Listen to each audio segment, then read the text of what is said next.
Welcome back to Arun Sharmi channel. இந்த வீடியோவில் நம்ம என்ன எக்ஸசைஸ் தெரிஞ்சுக்க போகிறோம், என்ன ஆக்டிவிட்டி லேர்ன் பண்ணிக்க போகிறோம் அப்படின்னு பார்த்தீங்கன்னா நீ ரொட்டேஷனுங்க. நிறைய பேருக்கு வந்து பார்த்திங்கன்னா மூட்டு வலி இருக்கவங்க, அதாவது முட்டி வலி இருக்கிறவங்களால இது பண்ணுறது ரொம்ப கொஞ்சம் கஷ்டமாக இருக்க மாதிரி இருக்கும். ஸோ நீங்கள் வந்து ரிஸ்க் எடுக்க வேண்டாம்.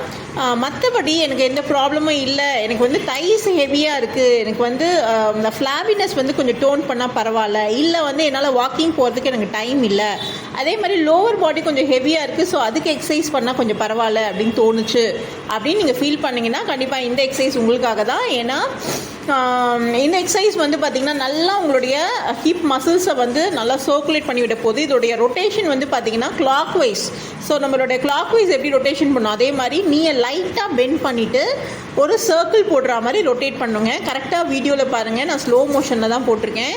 நல்ல ஒரு நீயை பெண்ட் பண்ணிவிட்டு காலை தூக்கிட்டு அதுக்கப்புறம் கிளாக் வைஸாக ரொட்டேஷன், அதாவது உள்ளேருந்து இன்சைட்லேருந்து அவுட் சைட் போகணும். ஸோ அந்த மாதிரி பண்ணிட்டீங்கன்னா போதும்.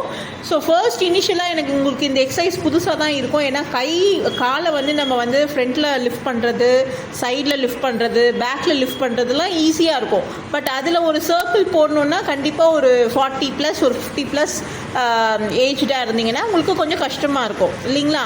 ஸோ அந்த மாதிரி இருக்கிற பர்சன்ஸ் வந்து கொஞ்சம் ஸ்லோவாக கவுண்ட்ஸை இன்க்ரீஸ் பண்ணிக்கலாங்க. அதே மாதிரி இந்த மாதிரி ரொட்டேஷன் பண்ணும்போது உங்களுடைய மேலே இருக்க அப்பர் பாடி வந்து ஃப்ரண்ட்லேயும் லீன் பண்ணக்கூடாது, பேக்லேயும் லீன் பண்ணக்கூடாது. ஸ்ட்ரெயிட் லைனில் இருந்தால் தான் அந்த மசிலுக்கு தேவையான அந்த ப்ரெஷர் போய் ரீச் ஆகும். அதுக்கப்புறம் நம்ம செய்கிற எக்ஸசைஸோடைய ரிசல்ட்ஸும் வந்து நம்மளால் பார்க்க முடியும். நல்லா ஜாயின்ட்ஸ் நரிஷ்டாக இருக்க போதுங்க. நரிஷ்டாக இருக்கிறது மட்டும் இல்லை, அந்த மசில்ஸ் நல்லா டோன்ட் ஆக போகுது, ஃப்ளெக்சிபிலிட்டி இம்ப்ரூவ் ஆக போகுது, என்ஜூரன்ஸ் லெவலும் இம்ப்ரூவ் ஆக போகுது. என்ஜூரன்ஸ் லெவல்னால் அதோடைய பவர். ஓகேங்களா? ஸோ பண்ணிவிட்டு எப்படி இருக்குன்னு கண்டிப்பாக கமெண்ட் பாக்ஸில் கமெண்ட் பண்ணுங்கள். ஏதாவது காம்ப்ளிகேட்டடாக எனக்கு இந்த பொசிஷனில் கஷ்டமாக இருக்குது அப்படின்னு நீங்கள் ஃபீல் பண்ணிங்கன்னா தாராளமாக யூ கேன் ஷேர். நீங்கள் ஷேர் பண்ணுங்கள், கமெண்ட் பாக்ஸில் கமெண்ட் பண்ணுங்கள், உங்களுக்கான ரெஸ்பான்ஸ் கண்டிப்பாக கிடைக்கும். ஸோ இனிஷியலாக 5 கவுண்ட்ஸ் இந்த சைட் ரைட் சைட் 5 கவுண்ட்ஸ், அதுக்கப்புறம் லெஃப்ட் சைட் 5 கவுண்ட்ஸ்.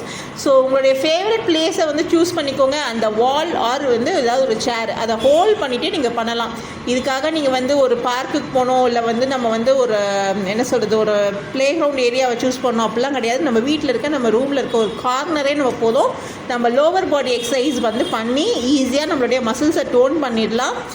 ரொம்ப ஈஸி, ரொம்ப சிம்பிளிஃபைட். நீ பெயின் இருக்கவங்க மட்டும் கொஞ்சம் கான்ஷியஸாக பண்ணுங்கள். முக்கால்வாசி இதை வந்து கட் பண்ணிடலாம். நீ பெயின் இருக்கவங்க, நீ பெயின் இருக்குது அப்படின்னு நீங்கள் ஃபீல் பண்ணிங்கனாவே நான் செப்பரேட்டாக ஒரு வீடியோ போடுறேன் நீ பெயினுக்கு என்னென்ன எக்ஸசைஸ் பண்ணலான்னு. ஸோ அதை ஃபாலோ பண்ணிவிட்டு நீ பெயின் நல்லா சஸ்டெயின்ட், அதாவது நல்லா ரெடியூஸ் ஆனதுக்கப்புறம் நீங்கள் இந்த தை ஒர்க் அவுட்டில் கான்சன்ட்ரேட் பண்ணலாம். அது மட்டும் இல்லைங்க, நிறைய லையிங்கில் ஒர்க் அவுட் இருக்குது. ஸோ இதை வந்து நீங்கள் ஒரு ஆப்ஷனலாக வச்சுக்கலாம். இதை வந்து நீங்கள் வந்து ஸ்கிப் பண்ணிவிட்டு லையிங்கில் இருக்க எக்ஸசைஸ் கூட நான் கம்மிங் சீரீஸில் நீங்கள் பார்ப்பீங்க. ஸோ அதை நீங்கள் ஆட் ஆன் பண்ணிக்கலாம். மற்றபடி எனக்கு எந்த இஷ்யூவும் இல்லை, நான் ரொம்ப ஃப்ளெக்சிபிளாக இருக்கேன். பட் எனக்கு லோவர் பாடி வந்து ரெடியூஸ் பண்ணணும்னு நினச்சிங்கன்னா கண்டிப்பாக இந்த எக்ஸசைஸை ஃபாலோ பண்ணிக்கலாம்.